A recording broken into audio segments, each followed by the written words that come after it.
Hey, what's up, guys? How you doing? It's me, Mr. 4K Upscaler. Okay, so we're back on Sony X900e. Uh, I'm still working on testing that projector, obviously, but I need to get back to television as well. You know, I cannot be just doing a projector, even though I want to make sure I test uh, every positive and negative that's on that projector. And the good news is there's a lot of positive on that projector, which I will talk about on my review. Anyway, let's get back to Sony X900e. Sony X900e, in my opinion, it's the most affordable and the best possible entry-level 4K TV.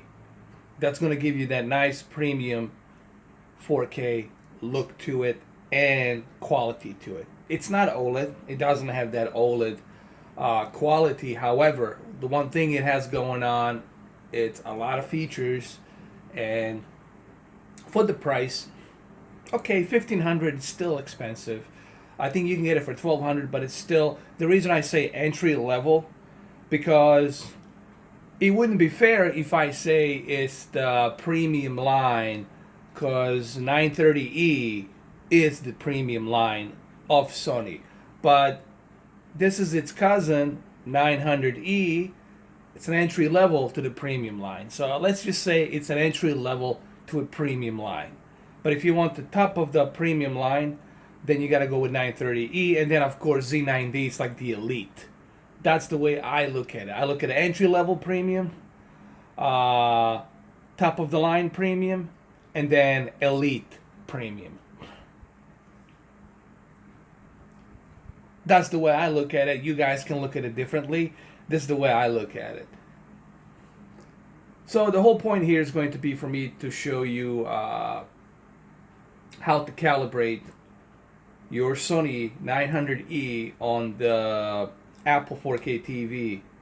So if you have Apple 4K TV, you're definitely going to enjoy this TV with Apple 4K TV. I would say Apple 4K TV by far is the best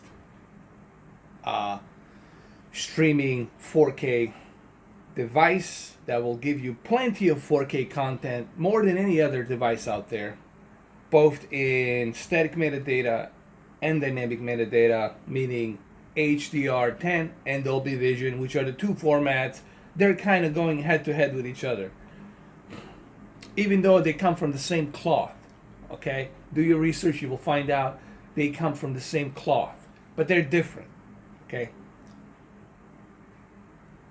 and in terms of movies and television shows in 4K and concerts in 4K and even some of the sports in 4K, you're still gonna get a 4K gaming here as well. There's plenty of 4K games like this game right here, Alliance Air War. Maybe I can play it a little bit and show you. And it looks fantastic. Keep in mind, this is an HDR. I do have my remote control right here, which I'm going to show you in a minute. It is HDR. Now, if you see behind me reflection, that's because I do have my shades open and you can see me. I will close my shades. It is a glossy finish. That's the one thing about Sony 900e that I kind of wish they didn't do.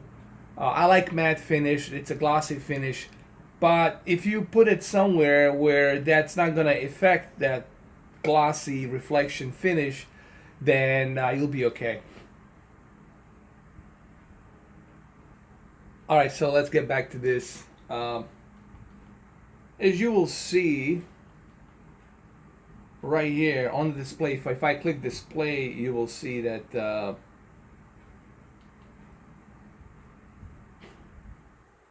it says 3840 by 2160 4K, and it does support HDR. But you have to remember, when it comes to Sony X900e, you have to make sure that there's only two HDMI inputs that support HDCP 2.2, so you gotta be careful. I think HDMI 4 is the one that's not supporting HDCP 2.2. Now let me show you the calibrations. Everybody wants to know what are the best calibrations for Sony 900e 55-inch 4K TV with Apple 4K TV. And these are my settings that I'm using currently right now. So let me show you. Let me hit the picture adjustments. As you can see, it says HDR, so you know that it supports HDR right away. I had my brightness to 43. Now, people will say, but brightness to 43, that's crushing the deep dark levels. No, it's not crushing it. There's nothing here that's being crushed. There's plenty of detail here. If I felt that 43 was crushing my deep dark levels, I wouldn't have left it at 43, okay? And you wouldn't be able to see this airplane. You wouldn't be able to see the shadows on this airplane, okay? Because brightness 43, it's only about 7 clicks down from the 50, from the default. Color is 63. To me, it's a reasonable amount of color percentage to be put into this. So I left it 63 because I do want to take advantage of that color that this television has. And it has an excellent color reproduction, as a matter of fact. It has triluminous color built into a technology that really represents the color in HDR beautifully. Here we go, brightness of 43, contrast at 90. People ask me why did I leave contrast at 90. The only reason I left contrast at 90 is because I'm sitting about 5 feet away from the TV, 5 to 4 feet away from the TV. And to me, this is a personal preference. To me, this is what I feel it's good for me. Now, for you, if you're in a lit up room and you're like 7 feet away or whatever, you can keep it at 100. Gamma, I leave it at default. Black levels, I move them down a little bit to 45, 5 clicks down, not too much. But I did leave my black adjustments at high. Advanced contrast enhancer, I left it at medium. I didn't want to, the reason I left it at medium, because I already have my black levels down a little bit, and I already have my brightness down a little bit. So if I move my contrast to high, then I might be crushing my deep dark levels. So you gotta be careful with the contrast. Because contrast with the white bright levels, when it goes higher, it can crush your deep dark levels, depending on your brightness and your black levels. So you see what I'm doing here? I'm balancing things out. Okay, I just told you that I have my brightness at 43, my black levels at 45. So I don't want to get my contrast all the way too high. Local dimming, it's something you want to keep it high because you want to take the advantage of covering that bleeding light. Okay, it uses full local dimming, full array of local dimming. The full array of local dimming zones, which are, I don't know, like 48 or 50 on this television.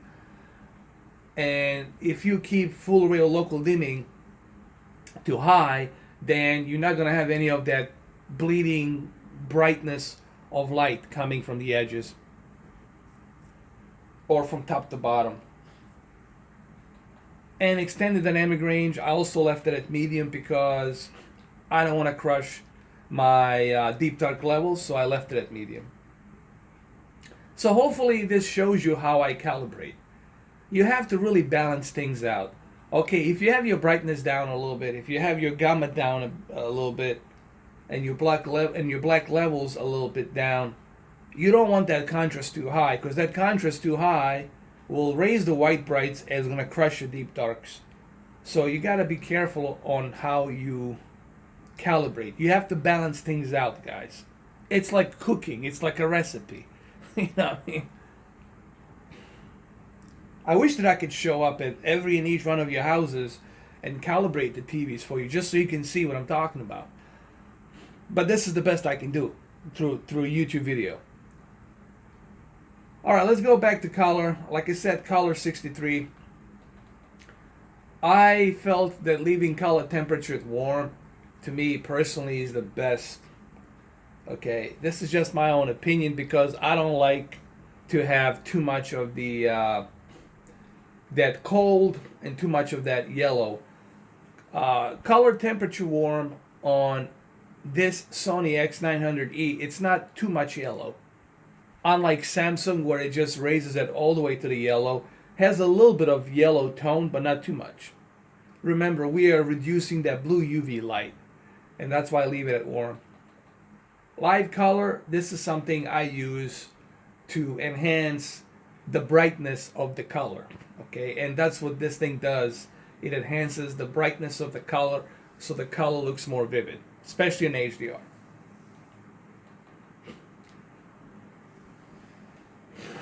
Clarity, I left the sharpness of 53.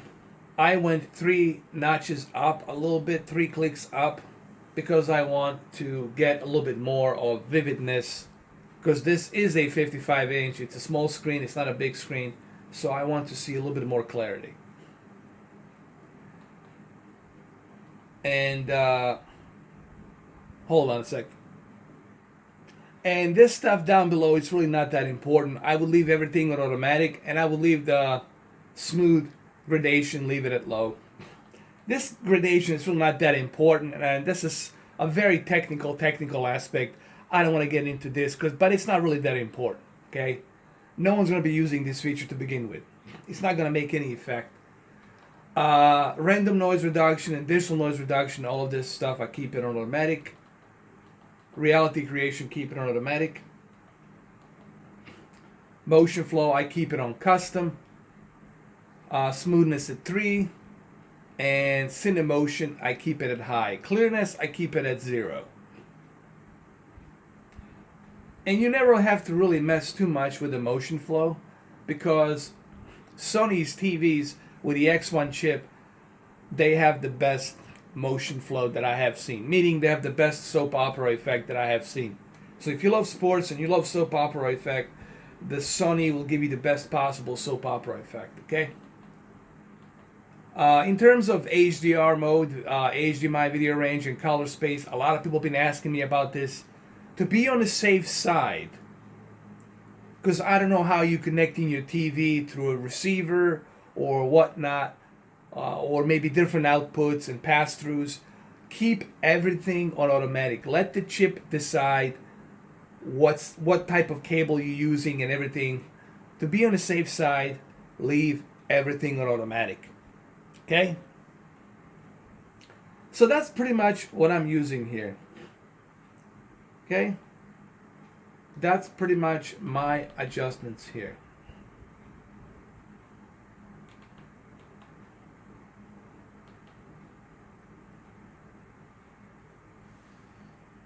Alright, maybe we can do just a quick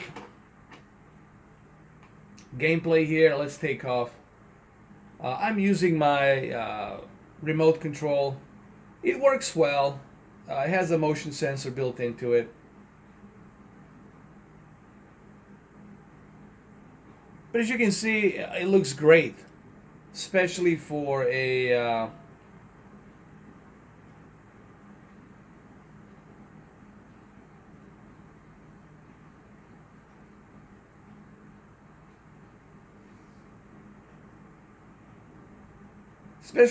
streaming device.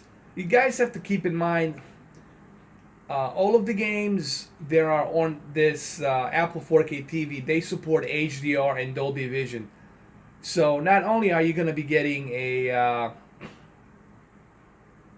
movies and TV shows and concerts and sports in 4K HDR, but at the same time you'll be getting a HDR and Dolby Vision on every game that you have on the Apple. So to me, Apple 4K TV is the best 4K HDR Dolby Vision device that you can get, honestly. No one has more content than Apple has in terms of 4K and HDR and Dolby Vision. Even Roku doesn't have that content compared to Apple 4K TV. Apple 4K TV is the true creme de la creme of HDR Dolby Vision. If you just bought a 4K TV and you're looking to feed that 4K TV something, get an Apple 4K TV, man. I'm telling you. But you can see it looks great.